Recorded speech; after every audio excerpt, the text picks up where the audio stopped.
Queridos amigos, muita paz a todos. É com alegria que retomamos a nossa tarefa nessa casa, neste mês. E como Rafaela disse muito bem agora em sua prece, nos tocando o coração, nesse mês de dezembro, em que comemoramos o natalício de Jesus, nós necessariamente somos remetidos a uma atmosfera espiritual de natureza superior, que temos alguma dificuldade, às vezes, para percebê-la, e em percebendo essa atmosfera espiritual, quase sempre nos emocionamos profundamente, e ainda temos muita dificuldade de manter essa mesma atmosfera ao longo do ano. Isto significa dizer que se nós conseguíssemos manter o clima do Natal ao longo do ano, nós sentiríamos Jesus muito mais perto de nós. Como ainda não conseguimos, essa revivescência do Natal, ela é essencial para nós. Ela é decisiva, ela é necessária. Nós precisamos reviver o Natal de Jesus, relembrar as cenas, relembrar os textos, manter toda essa tradição, para que nós possamos ir introjetando vários aprendizados, entre eles o de profunda reverência, como disse Rafaela na prece, pelo sacrifício de um espírito absolutamente superior em ter vindo à Terra, submetido-se à condição humana para nos fazer evoluir em poucos anos, o que sozinhos nós gastaríamos muitos milênios para evoluir. Então nós temos por Jesus, entre outros tantos motivos, a profunda reverência pela sua dedicação a todos nós que estamos na terra, transitando ainda muito trôpegos, muito vacilantes, e a mensagem de Jesus, a sua existência, é para nós exatamente esse rumo que buscamos em nossas vidas. Para essa palestra de hoje, nesse espírito de revivescência do Natal, nós nos lembramos de um livro de Amélia Rodrigues chamado Dias Venturosos, e por isso intitulamos a palestra Dias Venturosos. E fomos buscar nesse livro um conto específico que nos toca muito a emoção sempre, mas acabamos ficando na releitura do prefácio do livro e achamos algo muito interessante que nos fez pensar hoje, ao longo do dia, da tarde, na profundidade da sentença, e ao longo da palestra talvez nós não consigamos sair dos comentários em torno dessa sentença. No prefácio do livro Dias Venturosos, o espírito Amélia Rodrigues busca como epígrafe o segundo capítulo do Evangelho de Lucas, especificamente os versículos 10 e 11. E nós vamos reler o início do Evangelho de Lucas, e há algo muito fascinante naquele Evangelho, que também sempre nos toca a emoção, que é o início do capítulo 1 de Lucas, quando ele, dirigindo-se a Teófilo, seu grande amigo e discípulo, diz que faz uma recolha de fatos que foram testemunhados por várias pessoas, e na tradução que eu li hoje à tarde, dizem assim: são tomados como certos, e a ti, Teófilo, faço saber. Então esse é o início do primeiro capítulo de Lucas, em que ele começa a descrever exatamente aquilo que seria o prenúncio da vida de Jesus.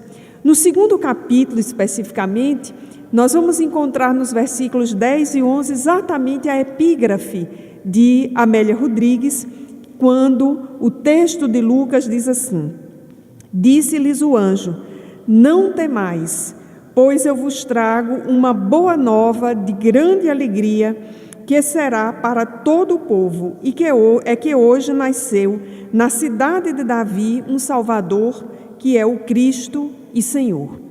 Então esses dois versículos de Lucas é que nos causou a admiração na tarde de hoje, naquele sentido de que um texto já conhecido, sempre que relido, nos remete à emoção e nos distende à compreensão.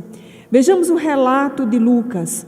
Ele vai colocar na boca de um anjo, de um espírito, numa experiência de transcendentalidade, algo de muita emoção, porque vai anunciar àqueles que o ouviam, começando pela expressão confortadora: não temais, eis que vos trago boa nova. Então a mensagem de Jesus, ela se inicia exatamente com essa lição de conforto, em que a reação inicial de qualquer um de nós ante o desconhecido é uma reação de medo, que é inclusive uma reação preservadora da nossa identidade, da nossa segurança. E a mensagem de Jesus, quando anunciada naquele instante, ela é antecedida por esse preâmbulo: não temais, eis que vos trago a boa nova, porque na cidade de Belém nasceu aquele que é o Salvador, o Senhor, o Cristo. Então essa mensagem, esses 2 versículos, aliás, que anunciam o nascimento de Jesus, nos fazem voltar exatamente ao que poderia ter sido aquele momento especificamente. Se nós pudéssemos reconstituir a cena, se tivéssemos a condição de gravá-la, de fazer um filme, de reconstruir, quais seriam as reações? Então, pensando sobre isso, na tarde de hoje, eu rapidamente procurei algumas cenas no campo da pintura que retratassem as reações. Nessa primeira tela que temos aí, que não está numa configuração em alta definição que nos permitiria observar alguns detalhes, nós já temos algumas reações que são muito parecidas com as nossas. Nós temos entre os personagens aqueles que despertam ante a notícia. Imaginemos, os pastores estavam dormindo, imaginemos nós que estamos no nosso sono de conformismo, às vezes de inconsciência, e nós somos despertados por uma notícia, por um acontecimento que revela a transcendentalidade. E aqueles pastores estavam no sentido físico, de fato, descansando, após um dia de trabalho. E como reagiram? E nessa tela nós temos algumas coisas interessantes. Nós temos a imagem do que desperta e fica sentado para ouvir, para apreender aqueles detalhes, mas nós temos o que permanece dormindo, o que não desperta, o que continua em seu sono, em sua posição de conformismo. Numa outra tela, nós temos expressões semelhantes também.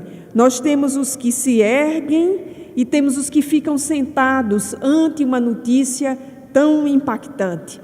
E que são reações muito semelhantes às nossas. Que posição simbólica nós nos encontramos ante essa boa nova, que é a mensagem de Jesus, nos trazida pelo Consolador. Em outra representação, nós temos um quadro que é quase uma ideia romântica, que muitos têm, de que aquela notícia, ela pegou a todos e os colocou imediatamente numa posição de serviço, em que as expectativas inicialmente planejadas foram, na sequência, concluídas.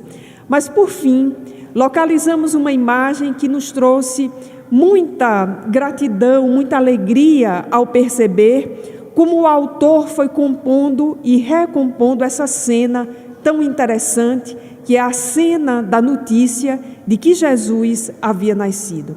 Nós observamos nessa tela várias posições. Todos estão em torno de uma fogueira, de uma lareira.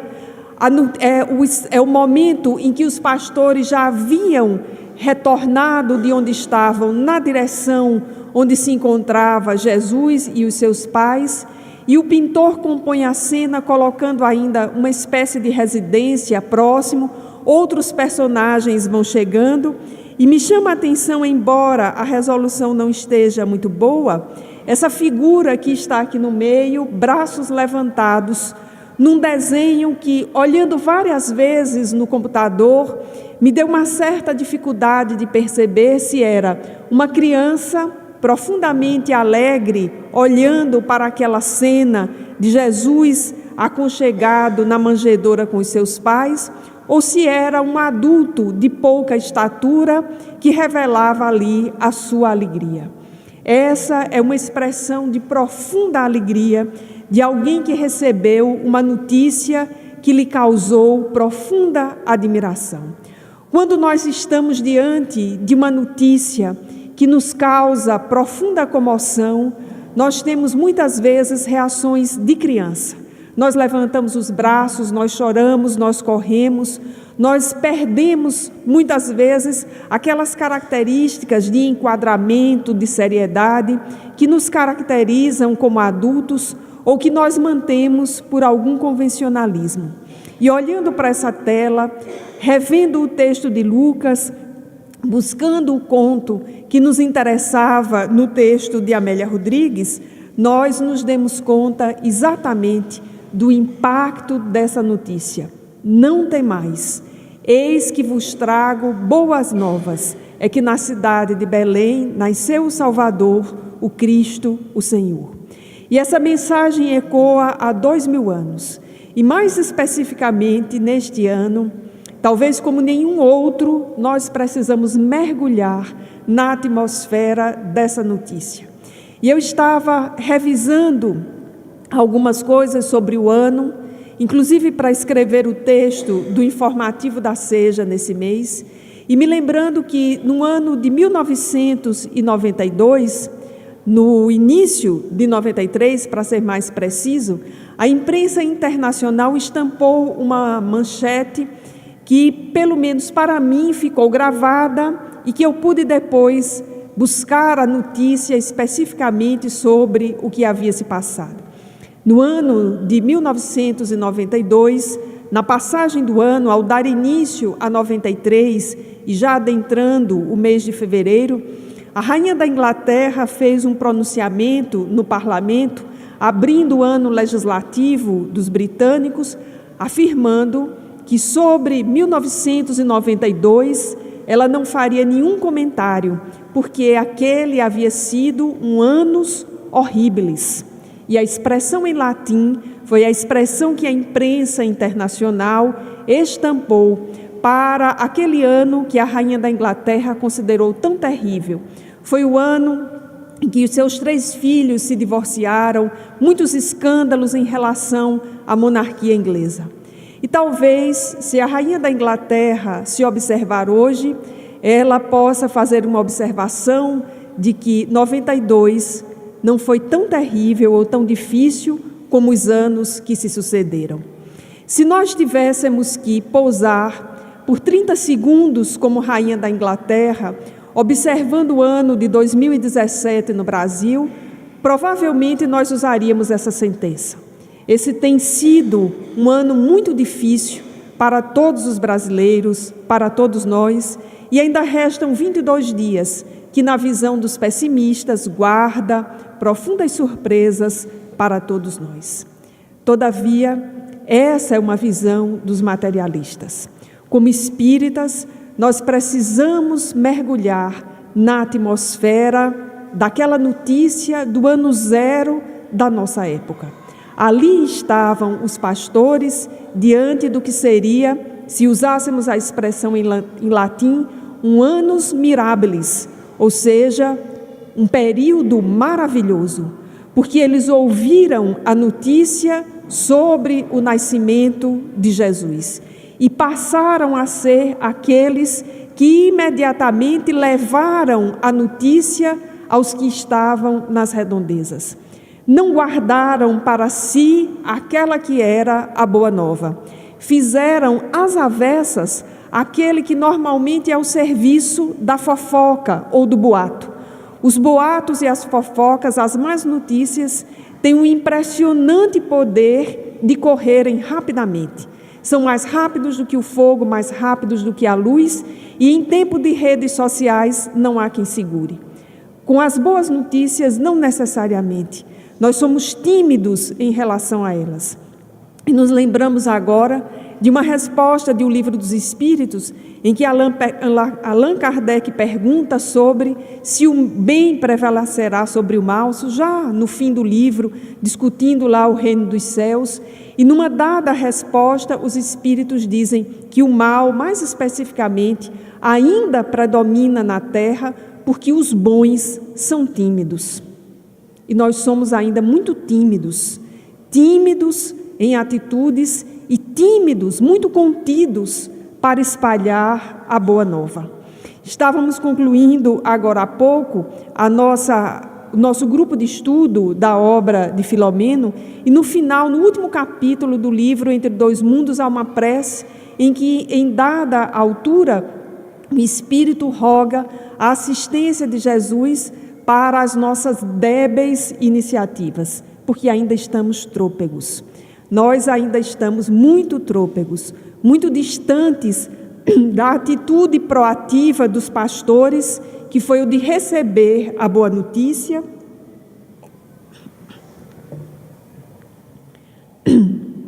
não guardá-la para si e apresentá-la àqueles que estavam nas redondezas. Os pastores têm uma importância histórica fundamental naquilo que Lucas mais tarde relatou a Teófilo. Aquilo que te digo é tomado por muitas pessoas como cenas da realidade. E aqui te digo, Teófilo, para que guardes em tua memória. Então nós estamos diante de uma notícia que mudou a história da humanidade, dividiu o tempo em dois momentos, antes e depois de Jesus, e que nós precisamos compreender em profundidade. E nos chama muita atenção as leituras que se fazem sobre os dias, os anos, o tempo que antecedeu a vinda do Mestre e o momento em que vivemos. Particularmente, o espírito Amélia Rodrigues, de quem eu gosto muito, e o espírito Joana de Ângeles fazem comparações que às vezes escapam a uma leitura mais atenta de nossa parte.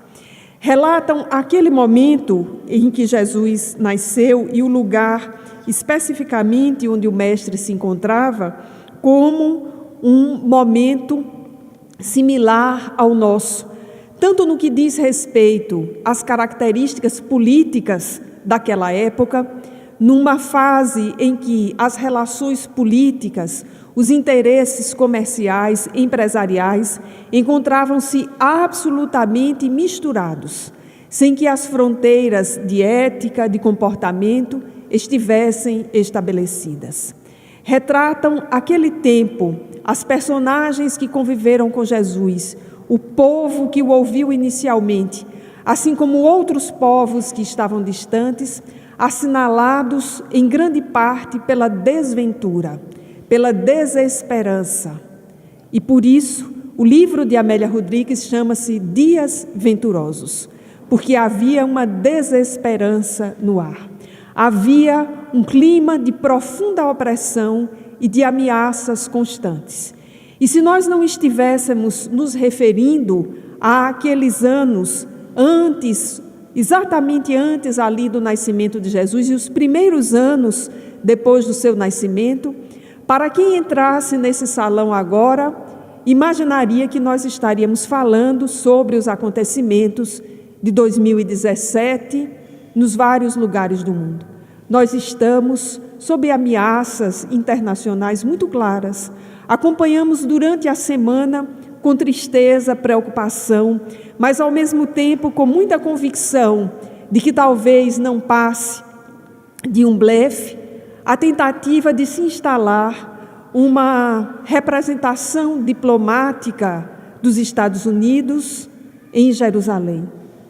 Isso foi para toda a comunidade internacional uma grande ameaça de uma estabilidade muito frágil do ponto de vista das relações internacionais. Porque desde os anos 60, desde a guerra de Israel contra os árabes e mais especificamente contra os palestinos, o acordo internacional estabelece Jerusalém como uma cidade de 3 culturas. E por isso, a parte religiosa daquela cidade é a que se sobressai e não a parte política. As embaixadas estão todas assentadas em Tel Aviv.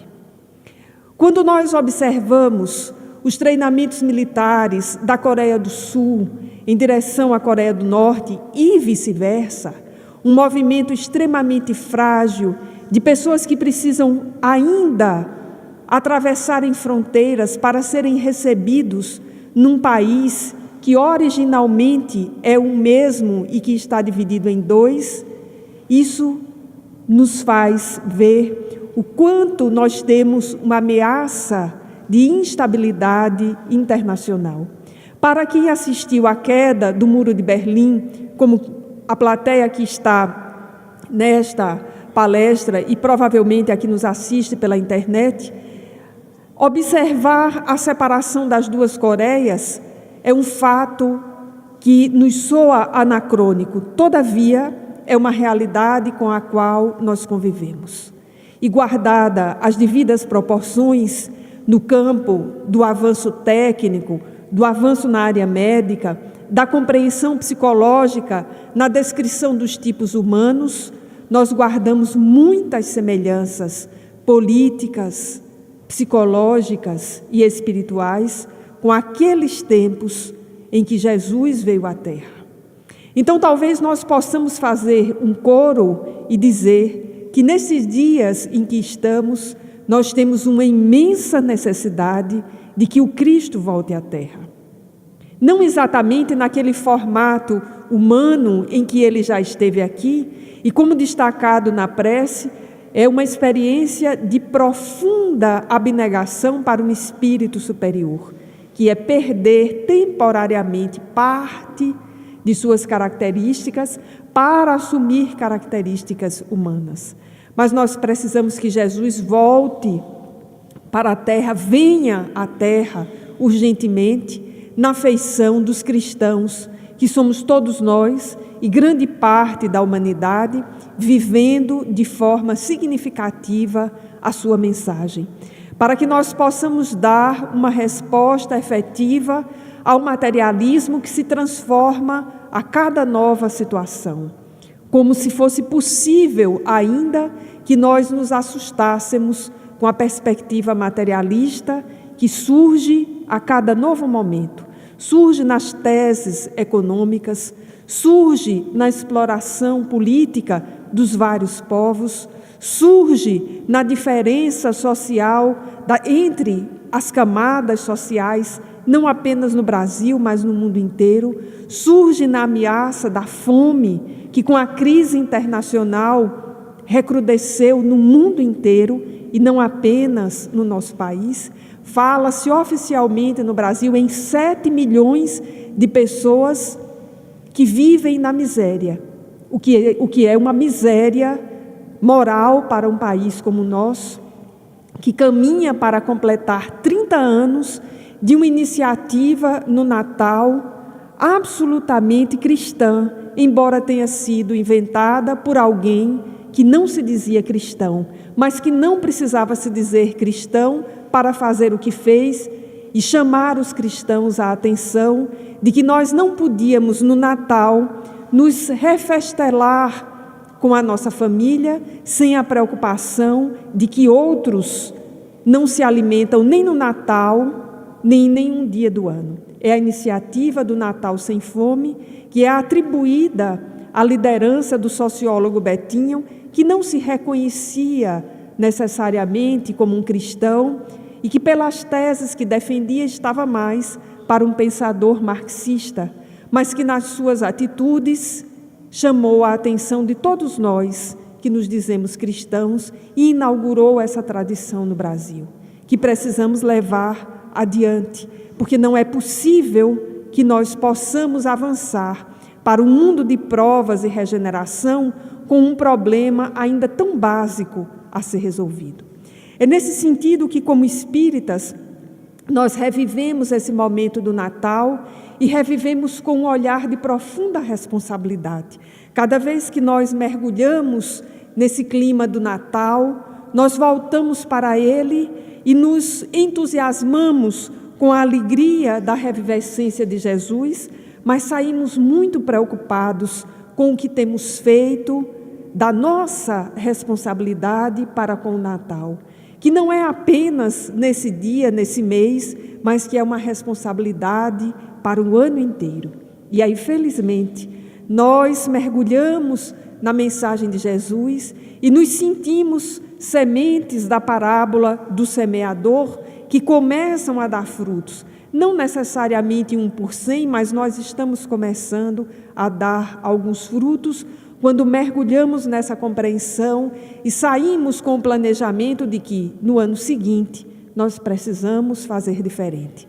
Precisamos fazer mais, não no sentido de um ativismo, de um voluntarismo, mas precisamos fazer mais no sentido do compromisso com essa mensagem, de vivê-la de forma intensa, de caminharmos na direção da transformação moral que Kardec nos chamou a atenção no Evangelho segundo o Espiritismo, que o Espírito Emmanuel chamou em toda a sua obra de reforma íntima e que o Espírito Joana de Ângeles denomina de autodescobrimento, e que não é nem um pouco fácil, porque quando a gente tira a primeira das capas do autodescobrimento, a primeira reação diante do espelho da vida é que nós somos muito feios, nós somos muito limitados, muito atrasados, e nós não gostamos de ter essa autoimagem sobre nós, e a nossa primeira reação é de uma autoimagem negativa,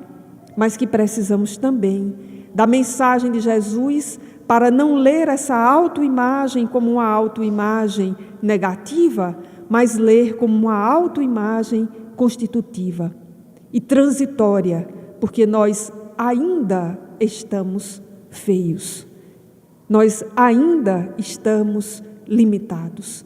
Feios no sentido de que nós não temos a beleza daqueles que já não precisam se esforçar para viver as virtudes, que traduzem a beleza natural das experiências de vida. Nós ainda estamos nos esforçando.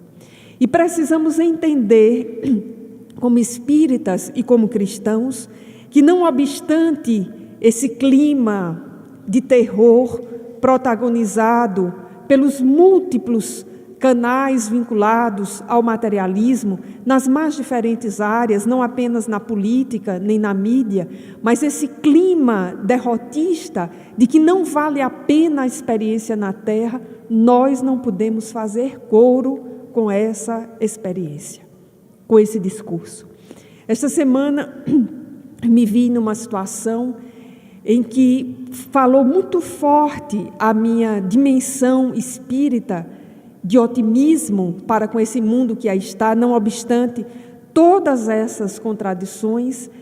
Uma situação pública, eu estava numa repartição pública, precisei retirar um documento e a pessoa que estava para me atender e tinha que atender mais 100 pessoas talvez naquela tarde, certamente cansado, fatigado daquele serviço, daquele lugar quente, daquela quantidade de gente, olhou para aquele conjunto de pessoas que esperava a sua vez ansiosamente, como eu estava ali ansiosa, em função do relógio, do horário, e disse: o bom mesmo era não ficar nessa fila, era acabar com a humanidade, porque no Éden tudo presta, tudo funciona. É a típica frase para a pessoa ser engraçada, mas que não tem graça alguma, porque ela é uma expressão do materialismo, que é: isso aqui está tão ruim, isso aqui não presta, né? Esse serviço que eu faço, eu estou tão chateado com ele, eu não gosto disso, eu estou aqui praticamente obrigado, que o melhor era que tudo isso explodisse. Isso é uma versão materialista do processo, porque essa pessoa estava lá, como tantos outros, com uma situação de vida bastante organizada, bastante definida. E é preciso olhar os dias venturosos que aparecem nas expressões mais diferentes. Essa pessoa especificamente não estava com a visão de dias venturosos. E naquele momento eu tive uma vontade de dizer: eu não penso assim, eu não vejo assim. E eu encarei e olhei para a pessoa com uma vontade imensa na garganta de dizer: eu não penso assim. Até porque essa história de que no Éden tudo está resolvido é conto para criança pequena dormir cedo. Não é assim. As coisas não estão resolvidas após a morte. Há muito trabalho, muito desafio, muita recomposição emocional a ser feita, que se nós bem soubéssemos, começávamos a fazer aqui, para que do outro lado da vida, aí sim, pudessem ser mais fáceis e nós pudéssemos intitular a nossa entrada lá, o nosso processo, de uma entrada no Éden. Mas hoje à tarde eu vi algo que me surpreendeu enormemente e que foi assim, pelo menos para mim, uma conexão profunda com a leitura de Amélia Rodrigues que eu estava fazendo e com uma releitura de um texto de Joana de Ângeles também. Acho que alguns de vocês talvez tenham visto também o quadro Lata Velha de hoje à tarde do programa de Luciano Huck. Coincidentemente, várias vezes, esse quadro do Luciano Huck, em vários personagens que aparecem, tem me servido de fonte de reflexão sobre os tipos psicológicos, como as pessoas enfrentam a vida, como nós enfrentamos a vida. E aí eu estava assistindo o programa, na verdade eu estava ocupada, fazendo outras coisas, a televisão ligada, e eu estava me arrumando para vir para cá, e a história começou a me chamar a atenção, porque era a história de uma moça, que é manicure, que tinha um carro C3 2009 e que trocou numa variante 1970. Então, olhando esse negócio com os olhos da terra, a resposta de todos nós foi: que burrice, que prejuízo. Como é que alguém troca um C3 2009 por uma variante 1970? E aí a história da moça se desenrola por um perfil psicológico de alguém que tem uma admiração pelo passado. E como ela disse várias vezes no programa, não por coisas velhas, mas por coisas antigas. Então é alguém que tem uma admiração por aquilo que já teve uma história. E ela tinha toda uma ligação com esse carro, uma variante 1970, que ela tomou nessa troca para ser o seu meio de transporte num trabalho que aparentemente para a sociedade tem pouca importância. Ela é manicure, mas ela não gosta nem de atender num salão, nem de atender na casa dela. Ela gosta de ser manicure atendendo as pessoas na casa das pessoas. Aí, a essa altura da narrativa, eu já estava prestando atenção em todos os detalhes. E o feeling, de comunicador do Luciano Huck faz com que ele pergunte algumas coisas que, pelo menos para mim, se mostram relevantes para pensar os tipos psicológicos.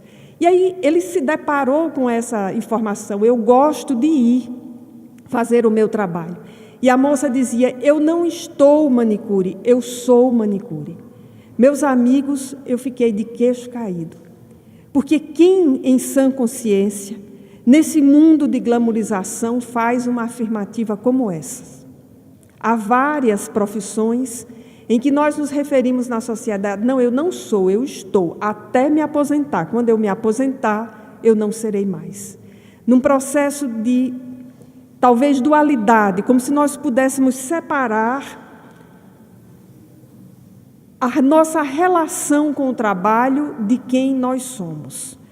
E para adiantar a história, a vinculação da moça era ter um meio de transporte, e ela queria aquele, por dadas razões específicas, para que, indo à casa das pessoas para lhes fazer as unhas, ela levasse a alegria à casa das pessoas. Eu confesso a vocês que eu comecei a chorar, porque é uma relação completamente diferente para com o trabalho, para com a vida, porque não é trabalhar para se sustentar, embora ela precise se sustentar. E na vida que todos nós temos e que pagamos contas, nós sabemos que contas podem ser pagas por alguém cuja remuneração vem dessa atividade profissional.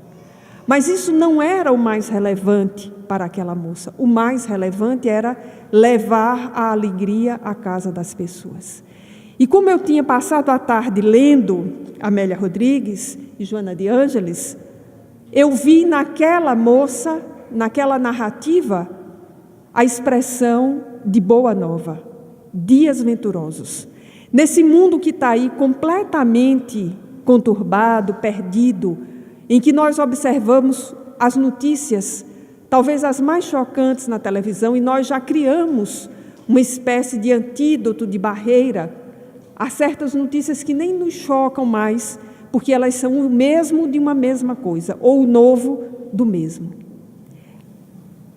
A história de vida dessa moça, que havia aparecido no canal de televisão da sua cidade e que hoje estava em rede nacional, deveria figurar nas páginas da imprensa internacional.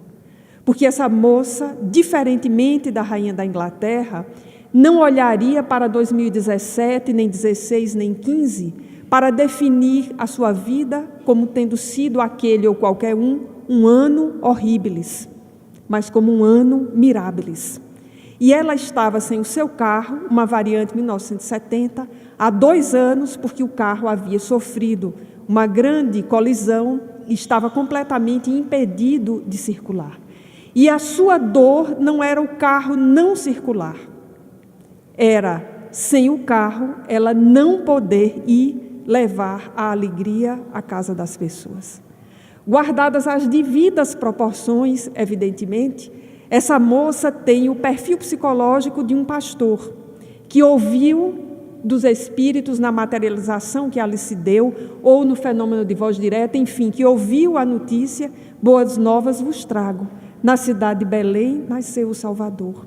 Essa moça, como tantos anônimos na sociedade, reproduz essa mensagem e que nos causa uma profunda comoção, porque às vezes, como espíritas e como cristãos, nós entoamos coro ao materialismo e não achamos que esses, apesar de como estão, serem dias venturosos.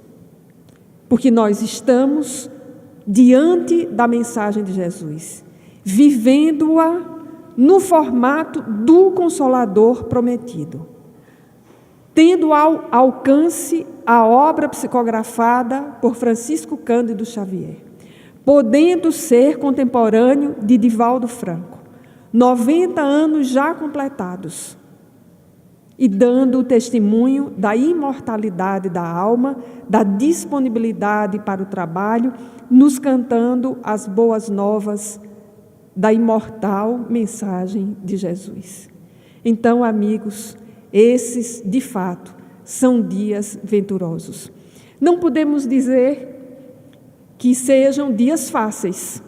Não são no plano internacional, não são no plano pessoal, não têm sido nos planos familiares. Não têm sido dias fáceis para nenhum de nós, mas não deixam de ser venturosos. Como cristãos e espíritas, a perspectiva é outra.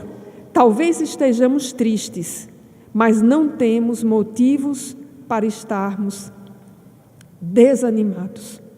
E precisamos entoar, de fato, a mensagem de que, primeiro, a humanidade não vai explodir como num desenho animado, conforme o funcionário com quem eu estive essa semana imaginava, ou exprimiu uma expressão, talvez, para fazer graça para um auditório que esperava a sua chegada. E o Éden não está povoado de facilidades. Nós encontraremos, na vida após a morte, a continuidade da existência que estamos traçando.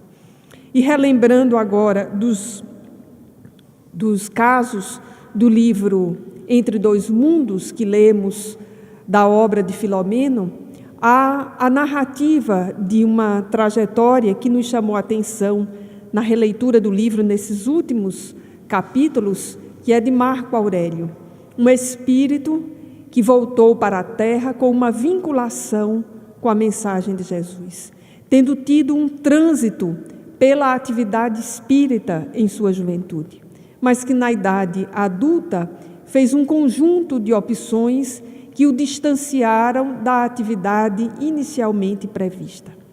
Um conserto, digamos, de rota ou uma opção por uma rota que não estava inicialmente prevista. E o livro descreve o estado em que Marco Antônio chega ao final da sua existência. E na discussão que tivemos com um dos nossos amigos do grupo, nós lembramos a sensação de tornar-se ou de ficar por um tempo envergonhado, que é a situação em que Marco Aurélio se encontrava frente a tudo aquilo que ele sabia. É mais ou menos essa perspectiva de que, de fato, estamos em dias venturosos, mas nós nos deixamos contaminar pela presença do materialismo. Ouvimos e às vezes repetimos sem pensar aquele discurso de que no passado era melhor e nos esquecemos da grande lição do Espiritismo. É esse momento, é o presente, é essa existência, com os desafios que ela nos traz, o melhor momento para o nosso aprendizado. Isto não significa dizer melhor momento, momento fácil, ou apenas um momento de risos. A misericórdia divina é profundamente sábia e nos faz experimentar o riso e a tristeza, para valorizarmos a ambos. Na tristeza, valorizarmos a alegria e na alegria sabermos que ainda é do nosso ciclo evolutivo o encontro, o autoencontro com a tristeza. Mas nos cabe retirar melhores valores dessas experiências. Nos cabe a posição daquela imagem que o pintor construiu na tela de alguém que está diante de uma grande notícia, de uma profunda revelação.